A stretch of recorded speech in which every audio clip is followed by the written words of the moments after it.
ನಮಸ್ತೆ ವೀಕ್ಷಕರೇ, ವೇದಾ ಹಳ್ಳಿ ಮನೆ ಕಿಚನ್ಗೆ ಸ್ವಾಗತ. ನಾನಿವತ್ತು ಕಾಯಿ ಇಲ್ಲದೆ ಬೇಳೆ ಇಲ್ಲದೆ ನುಗ್ಗೆಕಾಯಿ ಸಾಂಬಾರು ಮಾಡೋದು ಹೇಗೆ ಅಂತ ತೋರಿಸ್ತಾ ಇದ್ದೀನಿ. ಈ ಥರ ಮಾಡಿದರೆ ನುಗ್ಗೆಕಾಯಿ ಸಾಂಬಾರು ತುಂಬ ಟೇಸ್ಟಿಯಾಗಿರುತ್ತೆ. ನೀವು ಸಹ ಒಂದ್ಸತಿ ಮನೆಯಲ್ಲಿ ಟ್ರೈ ಮಾಡಿ ನೋಡಿ. ನಾನು ನುಗ್ಗೆಕಾಯಿನ ಚೆನ್ನಾಗಿ ತೊಗೊಂಡಿದ್ದೀನಿ. ಸಣ್ಣ ಸಣ್ಣದಾಗಿ ಕಟ್ ಮಾಡಿ ಮೇಗಳ ಸಿಪ್ಪೆನ ತೆಗೆದು ನೀರಲ್ಲಿ ಹಾಕಿ ಇಟ್ಕೊಂಡಿರ್ತೀನಿ. ಹಾಗೆ ಮಸಾಲೆಗೆ 1 ಟೊಮೊಟೊ, 2 ಟೀ ಸ್ಪೂನು ಕಡಲೆ, ಸ್ವಲ್ಪ ಹುಣಸೆಹಣ್ಣು, 1 ಈರುಳ್ಳಿ, ಸ್ವಲ್ಪ ಕೊತ್ತಂಬರಿ ಸೊಪ್ಪು, 1 ಬೆಳ್ಳುಳ್ಳಿನ ತೊಗೊಂಡಿದ್ದೀನಿ. ಹಾಗೆ ನುಗ್ಗೆಕಾಯಿನ ತೊಳೆದು ನೀರಲ್ಲಿ ಹಾಕಿ ತೊಗೊಂಡಿದ್ದೀನಿ. ನಾನು 1-2 ಟೀ ಸ್ಪೂನು ಧನಿಯಾ ಪೌಡ್ರು, 1 ಟೀ ಸ್ಪೂನು ಖಾರದ ಪುಡಿ ಹಾಕಿ ನಾನು ಮಿಕ್ಸಿ ಮಾಡ್ಕೊತೀನಿ, ಅಂದರೆ ರುಬ್ಕೊತೀನಿ. ಇವಾಗ ಒಗ್ಗರಣೆ ಮಾಡ್ಕೊತಾ ಇದ್ದೀನಿ.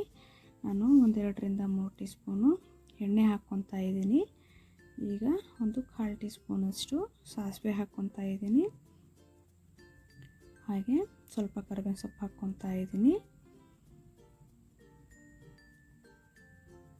ಇವಾಗ ಕಟ್ ಮಾಡ್ಕೊಂಡಿರೋ ಈರುಳ್ಳಿನ ಹಾಕ್ಕೊತಾ ಇದ್ದೀನಿ. ಈಗ ಬಾಡಿಸ್ಕೋಬೇಕಾಗುತ್ತೆ ಈರುಳ್ಳಿನ. ಇವಾಗ ಸಾಂಬಾರು ಮಾಡೋದಕ್ಕೆ ಕಾಯಿ ಇಲ್ಲ ಅಂತ ಚಿಂತೆ ಮಾಡೋರು ಅವರಿಗೆ ಒಂದು ಟಿಪ್ಸ್ನ ಹೇಳ್ತೀನಿ.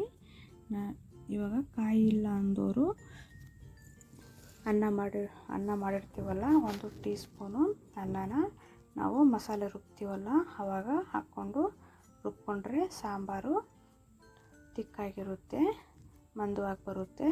ಇವಾಗ ನಾನು ಇಲ್ಲಿ ರುಬ್ಕೊಂಡಿರೋ ಮಸಾಲೆನ ಹಾಕ್ಕೊಂಡು ನಮಗೆ ಎಷ್ಟು ಬೇಕೋ ಅಷ್ಟು ನೀರು ಹಾಕ್ಕೊಂಡು ಮಿಕ್ಸ್ ಮಾಡ್ಕೋಬೇಕಾಗುತ್ತೆ. ಮತ್ತು ಇನ್ನೊಂದು, ಅನ್ನನೂ ಮಾಡಿಲ್ಲ ಅಂದರೆ 1 ಟೀ ಸ್ಪೂನ್ ಅಕ್ಕಿನ ನೆನೆ ಹಾಕ್ಬಿಟ್ಟು ನಾವು ಮಸಾಲೆ ರುಬ್ಕೊತೀವಲ್ಲ ಅದರಲ್ಲೇ ಹಾಕಿ ಅದನ್ನು ಸಹ ರುಬ್ಕೊಂಡ್ರೆ ಸಾಂಬಾರು ಟೇಸ್ಟಿಯಾಗೂ ಬರುತ್ತೆ, ತುಂಬ ಚೆನ್ನಾಗೂ ಇರುತ್ತೆ, ಮಂದವಾಗೂ ಸಹ ಇರುತ್ತೆ. ನಾನಿಲ್ಲಿ 1 ಟೀ ಸ್ಪೂನಷ್ಟು ನಮಗೆ ಎಷ್ಟು ರುಚಿಗೆ ತಕ್ಕಷ್ಟು ಉಪ್ಪು ಹಾಕ್ಕೊಂಡು ಚೆನ್ನಾಗಿ ಕಲಿಸ್ಕೊತಾ ಇದ್ದೀನಿ.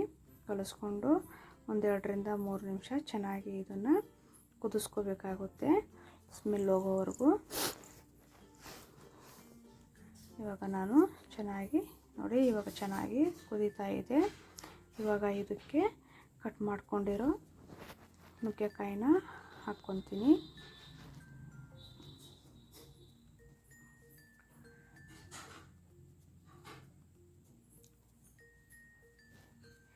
ನೀವು ಸಹ ಮನೆಯಲ್ಲಿ ಕಾಯಿ ಇಲ್ಲ ಅಂದ್ರೂ ಈ ಥರ ಸಾಂಬಾರು ಮಾಡ್ಕೋಬೋದು, ತುಂಬ ಟೇಸ್ಟಿಯಾಗಿರುತ್ತೆ. ನಾನು ನುಗ್ಗೆಕಾಯಿ ಸೀಸನ್ ಬಂದುಬಿಟ್ರೆ ನಾನು ನುಗ್ಗೆಕಾಯಿ ಸಾಂಬಾರು ಮಾಡಬೇಕಾದ್ರೆ ಕಾಯಿನೂ ಹಾಕೋದಿಲ್ಲ ಮತ್ತು ಬೇಳೆನೂ ಸಹ ಹಾಕೋದಿಲ್ಲ, ಹಾಗೇ ಮಾಡ್ತೀನಿ, ತುಂಬ ಟೇಸ್ಟಿಯಾಗಿರುತ್ತೆ.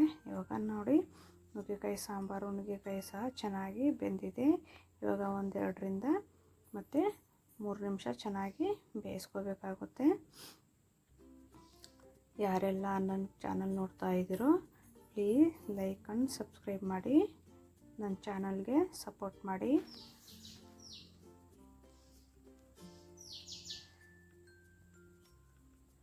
ನೋಡಿ ಎಷ್ಟು ಅಂದವಾಗಿದೆ ಸಾರು. ನೋಡಿ ಇವಾಗ ನುಗ್ಗೆಕಾಯಿ ಸಾಂಬಾರು ರೆಡಿಯಾಗಿದೆ.